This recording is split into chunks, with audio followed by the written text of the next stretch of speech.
সুপ্রিয় সুধী, আজ আপনাদের নিয়ে যাচ্ছি মন্দির পরিক্রমার ৩২তম পর্বে এমন একটি আধ্যাত্মিক আশ্রমে, যে আশ্রমের ইতিহাস অত্যন্ত সুরক্ষিত এবং বিস্তৃত।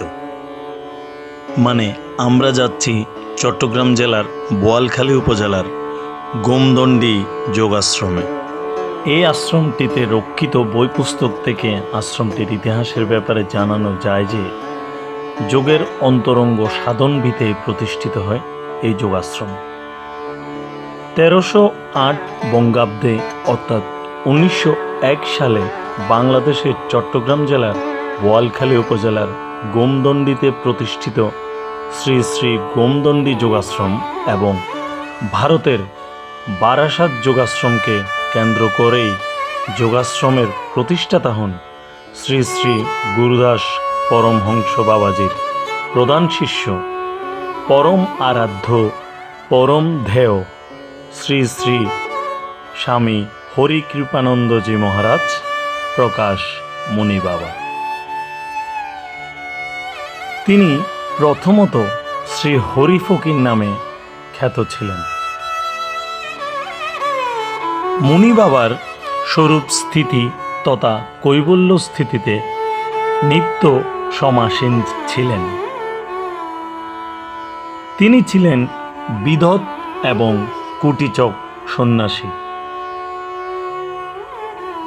চট্টল কবি বসন্ত কুমার কানঙ্গই মহাশয় মুনি বাবাকে তার হৃদয়ের অন্তঃস্থলে ধারণ করেছেন।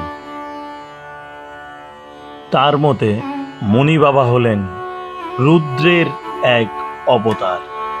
মুনি বাবা যোগ সাধন যজ্ঞে সিদ্ধির পরম ও চরম দ্বাদশী তিথিতে যোগাসনে উপবিষ্ট হয়ে তিনি স্থূল ও সূক্ষ্ম দেহকে অতিক্রম করে ব্রহ্মরন্ধ্র ভেদ করে পরম ব্রহ্মে সংলীন হন। অর্থাৎ যেমন তার গুরুদেব তেমনি তিনি। শ্রী শ্রী গুরুদাস বাবাজি মুনি বাবার পরমারাধ্য শিবকল্প গুরুজি মহারাজ। গুরু এবং শিষ্য দুজনেই ছিলেন কুটিচক সন্ন্যাসী। উভয়ে অষ্টাঙ্গ যোগ এবং শ্রীমদ্ ভাগবত গীতোক্ত যোগের পরম ও চরম অনুরক্ত ছিলেন।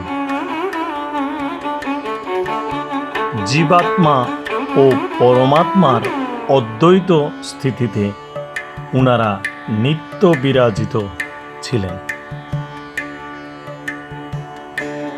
গুরুদাস পরমহংস বাবাজি গৃহত্যাগী হননি।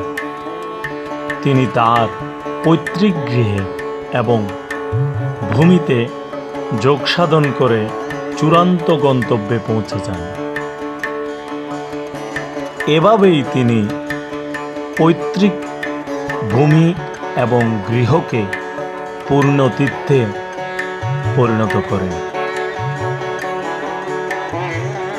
মুনি বাবাও গুরুদাস বাবাজির ন্যায় তার পৈতৃক ভূমির পুকুর পাড়ের বাঁশবাগানকে তীর্থভূমিতে পরিণত করেন।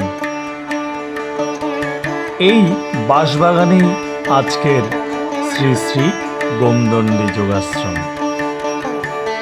মুনি বাবার পরপরেই আশ্রমের হাল ধরেন আরেক পরম সিদ্ধ মহাপুরুষ শ্রী পদানন্দ জ্যোতিজি মহারাজ, যিনি সন্ন্যাসী বাবা নামেও পরিচিত ছিলেন। মূলত তিনি ছিলেন আশ্রমের গুপ্ত সাধনার ধারক ও বাহক। যদিও তিনি মুনি বাবার সরাসরি শিষ্য নন, তাকে মন্ত্র দীক্ষায় দীক্ষিত করেন স্বামী কুলদানন্দ অবধৃত মহারাজজি। সন্ন্যাসী মহারাজজি আশ্বিনে শুক্লা ত্রয়োদশী তিথিতে ব্রহ্মলীন হওয়ার পর শ্রীমন মহর্ষি সুতেজানন্দ জ্যোতি পরমহংসজি শুধু যোগাশ্রমের হালেই ধরেননি, তিনি সাধন বার্তা ও জীবনাচরণ বার্তা বীর চট্টলার শ্রী শ্রী গোমদণ্ডী যোগাশ্রমকে কেন্দ্র ও ভিত্তি করে বৃহত্তর ক্ষেত্রে সঞ্চালিত করেছেন।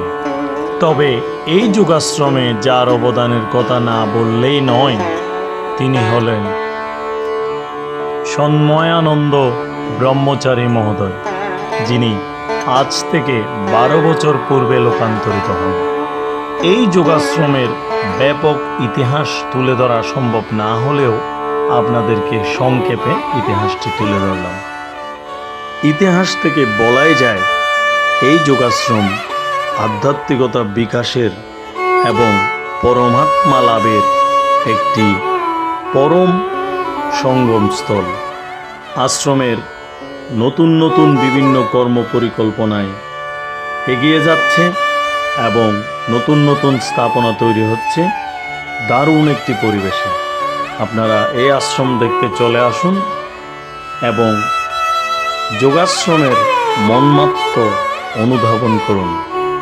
এমন সুন্দর দৃষ্টিনন্দন যোগাশ্রম দেখতে চাইলে চট্টগ্রাম শহর থেকে মাত্র 30 থেকে 40 মিনিট আপনার সময় লাগতে পারে। এই আশ্রমটিতে থাকা এবং খাওয়ার সুব্যবস্থা রয়েছে।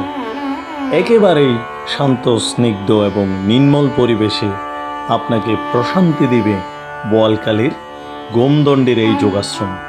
প্রিয় সনাতনী, যোগাশ্রমের এই ভিডিওটি ভালো লেগে থাকলে আপনারা শেয়ার করতে ভুলবেন না এবং ভিডিও দেখার জন্য আমাকে ফলো দিয়ে রাখবেন। ধন্যবাদ, ভালো থাকবেন।